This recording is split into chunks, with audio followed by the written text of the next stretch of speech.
how resilience is related to the holy month of Ramadan. I mean, when we talk about resilience, first of all, the hardships and the afflictions come to our mind. But is there really any relation between the two? I mean, the holy month of Ramadan and resilience, or not? Definitely. So, obviously, the people talk about hunger and thirst, so doing without things, but it's abstaining from much more than just that. So, so obviously we understand that in the month of Ramadan, it's as if things are turned around. So things that are actually permissible, halal, outside of the month of Ramadan, then become haram. So eating and drinking during the daylight hours. And then there are other things we're not supposed to do. So we have to be careful what we say. We have to be careful with our emotions.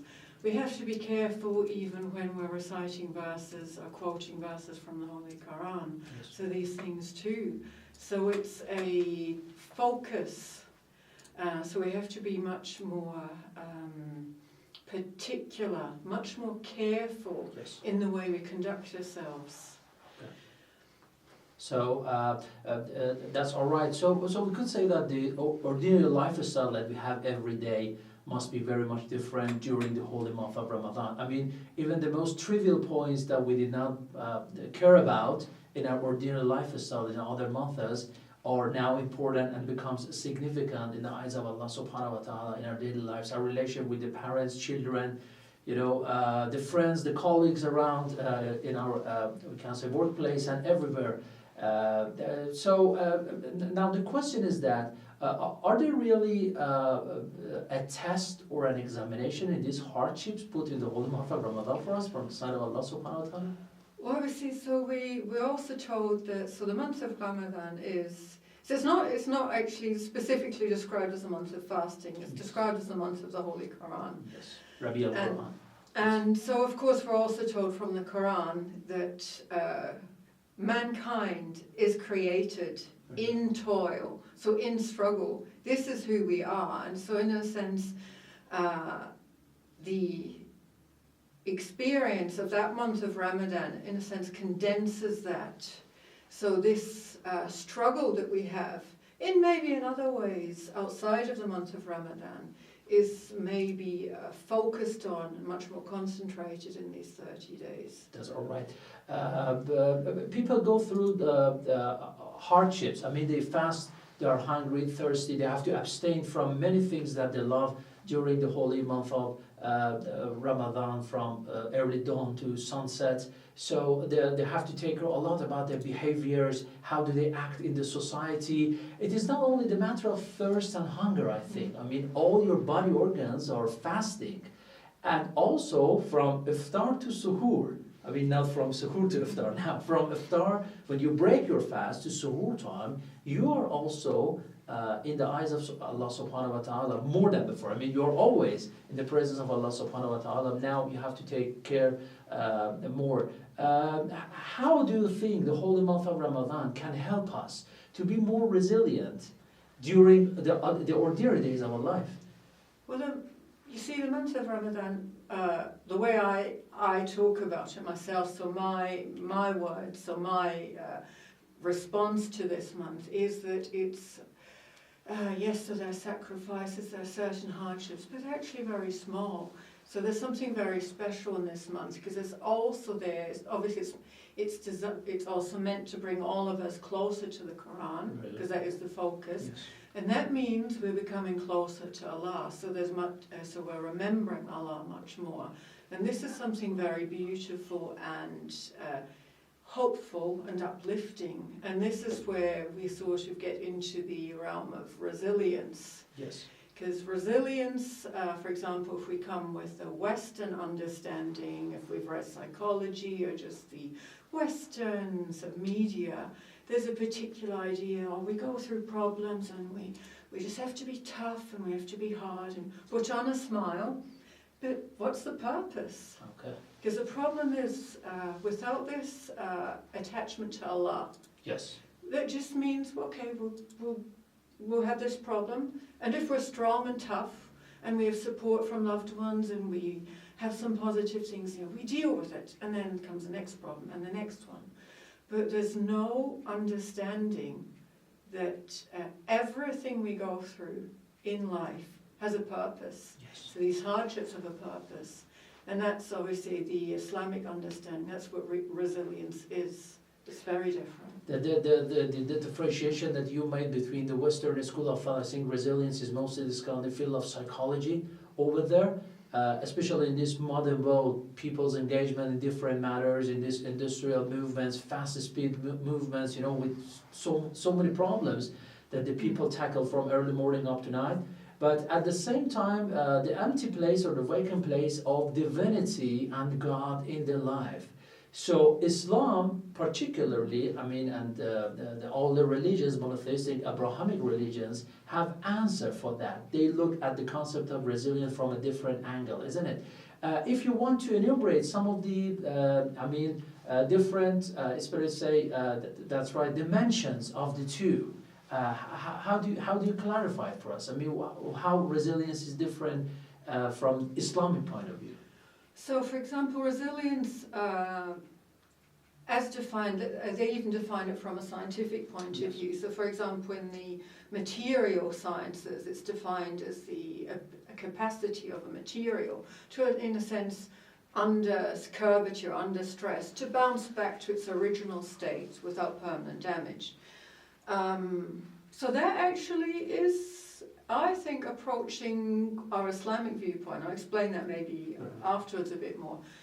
So from the Western psychological point of view, it is that people, again, go through problems, and so it's more about dealing with these problems, using different tools to do so. And obviously, I don't know if you want me to maybe make reference to, I'll just mention first of all, some of the typical things I hear, and we hear them not just from people in the West who are not Muslim. So we hear these also from Muslims, for example. So some things people might say, and they're going through big problems maybe in their personal life, and they'll say, I don't know what to do. Maybe they're also consulting with psychologists, and they literally say, I've lost hope, or they feel that they've lost hope. And this is maybe where there's a mixing going on, or a lack of understanding of what the Islamic view can offer. So, and this is really why resilience is so important, because if people understand this Islamic viewpoint, it provides huge help. I'm not saying that people don't need other tools, but it really is something it's like like that ship, the ship we can get on, the ship of the apple bait that we need to be on, that rope. We need to hold on to the rope of Allah.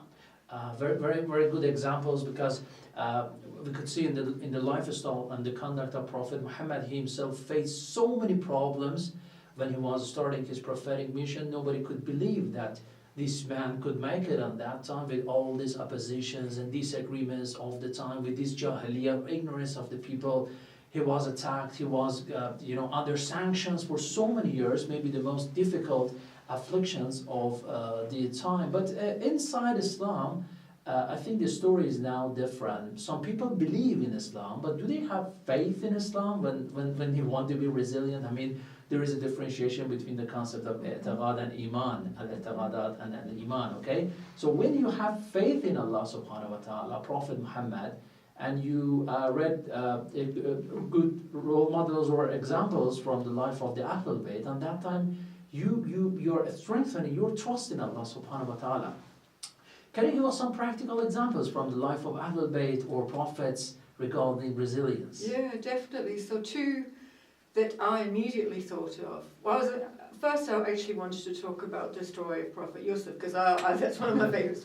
But then I remembered the story of Prophet Ayub, and it's very interesting because, and this actually in a sense also, when I think about his story, it also makes me think about some of the exact things we've heard from the mouths of the Palestinians in Gaza at the moment. So what happened to Prophet Ayub, of course, is that he was very blessed with wealth, with family, with assets, with property, with good health. And he was so thankful, so grateful, and the shaitan could see that obviously he had a very good position, a very good opinion with Allah, and shaitan was jealous basically, didn't like this. So he asked Allah to give him control over some aspects of Prophet Ayyub's life, because shaitan thought that, well, he's only so grateful because he has all these blessings. So then, one by one, so Allah granted him this, because obviously Allah knew exactly what was going to happen anyway.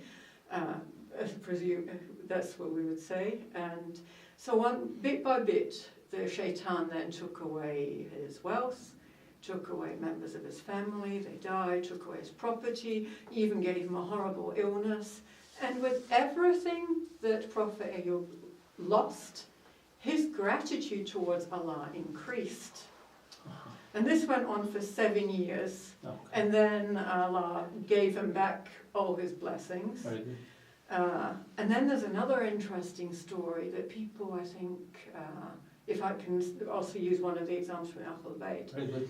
So Imam Kadhim, so I read about, obviously I'd heard of Imam Kadhim, and I read a little bit, and then I realised people say that people might go to his shrine, but they really know so little about his life. And they even say that if we knew more about his life, we would be weeping much more when we go to visit him. Yes. And so the difficulties and the afflictions in the prisons over there, the darkest prisons of his time, and all these chains over the body, and these torturing, this weeping, the difficult times and afflictions that Imam Musa Kazim tolerated on that time. But all he saw was beauty, isn't it? I mean, when we refer to the documents, the statements that are recorded in the history of Islam, the narrations and the traditions, we find nothing but beauty, as if they are just passing life in a garden or something, in a beautiful place. Exactly. So he's described as the most tortured of all the Imams. I didn't realise that he spent 15 years in prison, 5 different prisons. And I think when he went to the first prison that wasn't as bad as the last prison he was put in, he actually said to Allah, so like Prophet Ayyub, and like what we hear from the Palestinians in the Gaza, he thanked Allah for this hardship, because he said to Allah, this is how I remember it there, so thank you for giving me the opportunity to worship you on my own, so all alone. It's because it's what I've asked for all my life. And so he was in prison, and the Harun al-Rashid, one of the most evil I've read about, to be honest. He would send people to try and find out things from, spy on him almost, because obviously he's Shia, and the Shia were meant to be beheaded, and they were beheaded. There were some horrible incidents. And so he, for example, one day sent a prostitute, and the prostitute became Muslim. Yes. He sent people... In order to deviate him on from the right path. Exactly. And they all came out Muslim, and then he realised, I should send people who don't speak Arabic. And he would send even people who would speak Arabic. And Imam Kadhim managed to communicate with them through the language of the heart, and they too came out Muslim. That's all right. Lady Zainab al-Kubra is another good example. After the tragedy of Karbala took place in 61 AH, he was got into the palace of Ubaydullah ibn Ziyad and asked him, how did you find it? He said, I saw nothing but beauty. So this sentence is, where does it come from? I mean, I saw nothing but beauty. You see all your family members, slaughtered, being taken as the captive, the children are killed, the tents are on fire everywhere, okay? Your brother, you miss your close ones, and you saw nothing but beauty. How resilient these characters are. I mean, how they have in their hearts and soul trust in Allah subhanahu wa ta'ala. This is really beautiful. And this is obviously what we're hearing from the Palestinians. Yes. Their houses are destroyed, everything's bombed, they've maybe lost almost all their members of their family. Yes. And we've heard and seen some of them literally say, what else do you want from me, Allah? And they say it sort of happily, just take. Yes, I saw the footage of the children, how they're grown up spiritually. talk in this way that, oh Allah subhanahu wa ta'ala will sacrifice everything for your sake, so we are ready to get martyred, or for example sacrifice even our lives for you. So and still we could find so many countries and so many people are silent. In an ayah in the Holy Quran, Surah Al-Baqarah, Allah subhanahu wa ta'ala says that we will surely test you with a measure of fear and hunger and loss of wealth, lives and fruits, and give good news to the patient.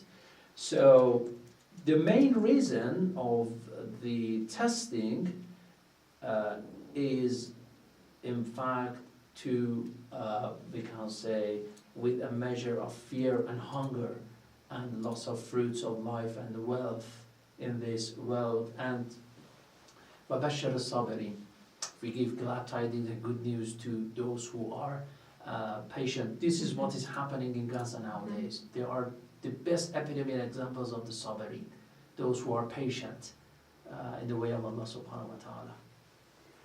Yeah, and of course, so, and especially when we look at that verse, also we have to understand that this is what our life in this world is. Yes. This is how we're created, and we have to then remember and this helps with the resilience, so the purpose, so why did Allah create us? So He creates us, Allah has no need for our worship. Mm-hmm. He's created us to worship. And what are we meant to do? So the purpose is that we gain closeness to Allah. And obviously we need a program for that, so we need to, in a sense, be taught, be raised, be educated, be purified, and obviously that's why we sent the Quran and the prophets and the final prophet, and that's why the Ahl Bayt help us to purify ourselves. Yes. And purifying, in a sense, happens through these stages where we gain this resilience. Yes. And just the way he said so, and even children can have this, because maybe we think, we have to be really learned, we have to be clerics or scholars to gain this, but we learn in Islam that if a person is sincere, has a pure heart, and they want to learn, they want knowledge from Allah, Allah can make anything available to a pure-hearted person. So children, young children, can in a sense have a very pure and high understanding of Islam. And obviously it goes through stages, and this is where in a sense, the difficulty is for some of us Muslims, because maybe we get stuck in the lower level, because we're a bit mixed up with the Western psychology understanding. Yes. So, and I'm sure that many of us do get to the stage where we think, if I have a problem, I ask only of Allah. And I think, on the whole, we probably manage that. But then it goes higher. Then we have to, and maybe I miss out a little bit, we also have to then, so we have to trust Allah. So we rely on Allah, we trust Allah. And we have to then also be content with whatever Allah sends us. And then obviously, this sense of contentment and qana'ah and razaya is very important. Sometimes we pray to Allah subhanahu wa ta'ala to give us this and that, and we are not given. Satan comes in now, losing hope in Allah subhanahu wa ta'ala. This is a mistake for those who are really faithful in the decisions that are made. And the holy month of Ramadan is really here to help us to at least taste some of these difficulties. Through hunger and thirst, taste how the destitute, the poor, the people of Gaza nowadays are passing life, isn't it? They are the living example of, in a sense, so they're displaying all levels of sort of resilience, up to that high level where the person, like the imams, like the prophets would say, I'm happy with any blessings you send to me, so anything the good, and I'm also happy with anything difficult, any suffering you send to me. And that is the highest level, because people understand there's a purpose behind that anyway. So if Allah sends us something terrible, takes all our wealth away, that's all right. really fruitful discussion on the topic resilience with you, Sister Zainab. At the same time, I think at the end of the holy month of Ramadan, when you are going to pay zakat al-fitra, at least some of these, the money that you are going to raise for the people who are needy all around the world, sharing some of what you have with the others' wealth. But the holy month of Ramadan, I think, is the best opportunity for those who want to taste their resilience, isn't it? I mean, how they're gonna see the people who are tolerating the hardships, how they want to overcome these hardships. This is a good test for us. I mean, it is a self-based test, I think, an examination for us. We go through it to see how the lives of others are passed. I'm still waiting for the questions and the comments coming up. We know that the registration on Thaqalayn Talks is free. Our dear viewers can go to and visit our website, thaqalayn-course.com. Registration is free over there. They can post their questions and comments over there. An important question. I mean, Allah subhanahu wa ta'ala is known by the titles and the epithets Rahman and Rahim. Isn't it, come say that the most compassionate, most merciful, beneficent, okay? So why hardships now? I mean, what is the main reason if he is Rahman and Rahim? So why testing us with hardships? So, there are different types of hardships, of course. There are hardships that in a sense, part of the way the world has been created. So, for example, we have natural disasters, and we have, and then we have illnesses that might happen because we are created with bodies, and maybe we do things to our bodies that are not so good. Maybe we eat the wrong food, or we eat too much sugar, so we then have to suffer. And then there's hardships that are due to mistakes that humans make, so due to maybe bad character, or maybe even just making bad decisions, and these have consequences for them, for us, so maybe, and maybe for the people around them. But all of this, because obviously we always remember that everything that is created by Allah is, so there's the principle of justice behind all of that. Yes. So there is nothing, so there's no suffering that befalls us that does not have a good purpose, and maybe we see some recompense even in this world, and for sure in the hereafter. And of course so that's just one part. Another part is like another aspect, and that is, we think some things are like the story of Khidr, who did some very unusual things. Yes. And obviously the Prophet was just watching what he was doing, thinking, well, you can't do that, this is bad. And of course, at the end of the day, so Khidr knew something, the Prophet didn't know. The Prophet Moses did done that. Exactly. Okay. And then things happen to us, things happen to people in the world, and they think it's really bad. But in the overall scheme of things that Allah oversees, it's actually good. There's so a lesson often we in that. don't understand. Yeah. Okay. For sure there's a lesson in that. And this sense of purification through hardships is very much different from what we find in some of the other religions, for example Christianity, okay? Self-torturing or something like that is not going to purify your sins, okay? So, I mean, as you said, Allah subhanahu wa ta'ala is not going to put you in hardships unintention. There are so many problems. I could vividly remember during COVID-19 pandemic, so many people all around the world were afflicted, and the vaccination could not answer, the medication system could not answer that. Now there is a ray of hope in the hearts and soul of the people. Oh Allah, oh God, oh a superpower, answer us. Was going to be the answer to our questions, because I think that was the most difficult time that people passed on that time. And of course the idea of purification through these tests, through these hardships, this is very significant, because Allah is very just, and Allah says that we will not even experience a pinprick without that finding some compensation for us. So everything we undergo, every trial we are sent. That's right.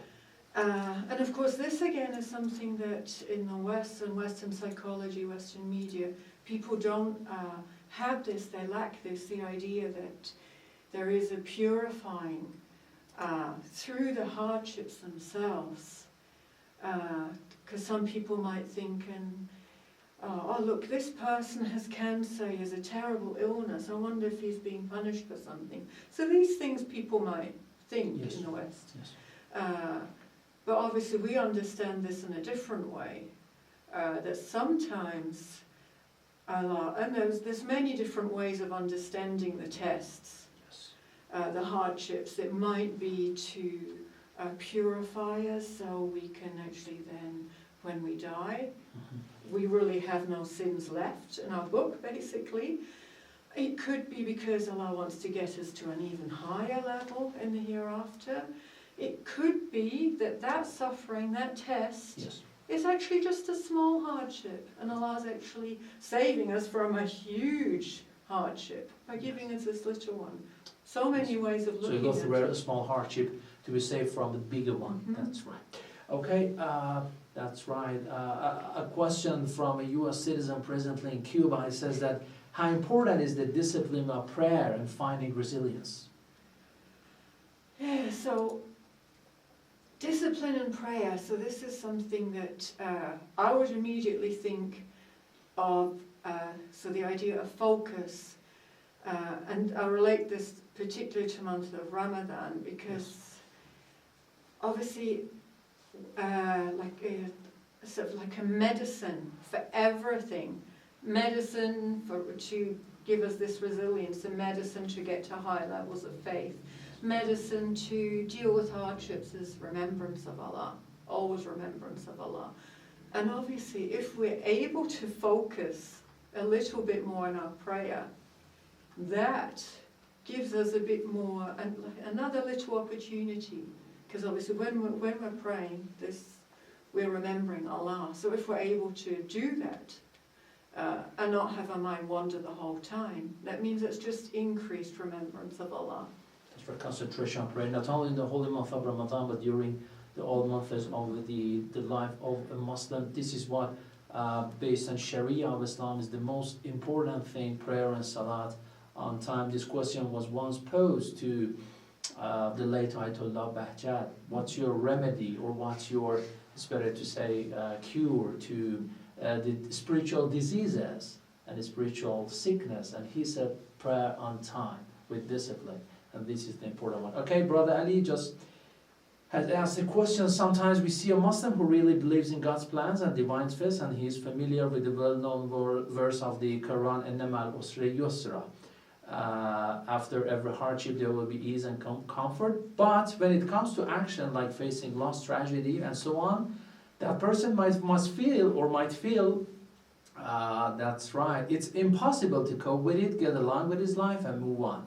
Is this particular case, how would you act? I mean, in this particular case, how would you act? So what he's saying is that the person has the, let's say the theoretical knowledge, is aware of what Allah is saying to us and how we should behave. But then in practice, so this is the way we're, so as human beings, of course, it's something we can learn. This is the idea that we don't have that high level of faith immediately. The Imams do, prophets do. There are certain individuals, I'm sure, who are blessed with it, certain Muslims. Yes. But for many of us, it is a struggle. Allah might be very merciful and send us small tests, small hardships, again and again and again, to try and get us to learn this. Because it is about educating us how to do this. So I think people, so people undergo maybe some really big hardships. I'm just trying to think, let's say, a member of the family has cancer, and some cancers are more difficult on the family and on friends than others, because some of them are particularly aggressive, particularly horrible for the person going through it. And obviously, sometimes, if we look at that person's life, we actually see maybe they've actually been sent other tests throughout their life, because we sometimes see people who have illnesses. So, for example, I'm aware of a Muslim who has serious health issues. Yes. And is extremely active in the community, and has obviously progressed to a high level of faith, even though they've had so many hardships in their life. You know, I'm amazed, and I'm so I was like, how does this person do this? How does this does he or she do this? And so that's it. So how's she coping and dealing with that? And obviously, Yes. this person is. Yes. But up to the last moment of life, you must not lose your hope in Allah subhanahu wa ta'ala. In the Western secular system of thoughts, you know, and thinking, ideology, this mercy killing or euthanasia, has come to the same, for those people who do not have any hope or they've got cancer or serious disease, But this is not a remedy or cure in the Islamic land, Islamic world. And through all the hardships, our Aimma, alayhim salam, we could see in their life, in the documents, that all in all, they are acting as a servant to Allah subhanahu wa ta'ala, as an abd to Allah subhanahu wa ta'ala. So when the hardships come, they bear it, they tolerate it.